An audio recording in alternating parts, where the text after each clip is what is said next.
Story tonight, marijuana and cocaine. They're both illegal drugs that most people can easily spot. But have you ever come across a drug that doesn't look like one? In fact, maybe it looks like candy. 41 NBC Daybreak anchor Amanda Corna tells us how common these drugs are in Middle Georgia and what you should do if you come across them. It's a story you'll only see on 41 NBC. Jada Ross of Macon wants the best for her 5-year-old daughter, Aliana. She says this past Halloween, her daughter came home from school with a bucket full of candy. Ross says she noticed some candy that she didn't think was safe for her daughter to eat. Like in a little clear package, right? They look like little Scooby-Doo shaped thingies. Ross says she threw the candy out right away before her daughter got a hold of it. In April, a student at Clifton Ridge Middle School in Jones County brought this to school. Looked like candy, homemade candy. But it wasn't candy. The Jones County Sheriff's Office had it tested and found out the candy actually contained THC, which is most commonly found in marijuana.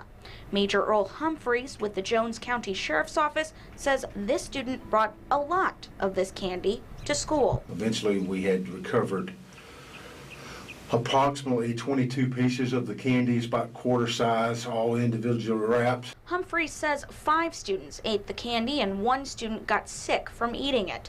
Jones County investigators arrested 2 students and a parent, Gregory Brown. The students were charged with possession and distribution of marijuana. Brown faces the same charges as well as 2 charges related to providing the marijuana candy that was brought to the school. In this case, we don't believe that the adult actually said, here's marijuana candy, take this to school, see what you can get for it. It was like he had picked it up in somewhere in Macon and he brought it home and basically just left it available for the kid to take it to school. Around the same time the Jones County Sheriff's Office was dealing with the marijuana candy case, the Bleckley County Sheriff's Office was dealing with its own drug investigation. On April 17th, a few residents who were out riding their 4-wheelers came across these 6 bags.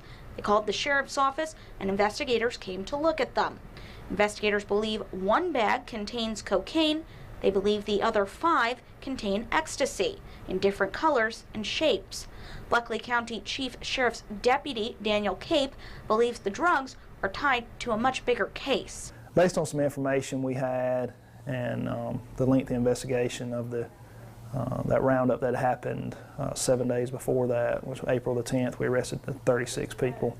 And we now even more know that that was tied to that operation. The operation he's referring to involves this man, 46-year-old Robert West.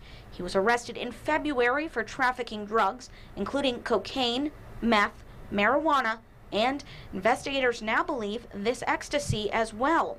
Bleckley County Sheriff's investigators arrested 36 people they believe helped West distribute drugs throughout the county. Both Major Humphreys and Chief Deputy Cape say their deputies and school resource officers are trained to know that something that may look like candy could actually be a drug. You think when you see that packaged to that way, that's not something that candy or vitamins will be packaged. Law enforcement has their own way of handling drug investigations, but what about a school?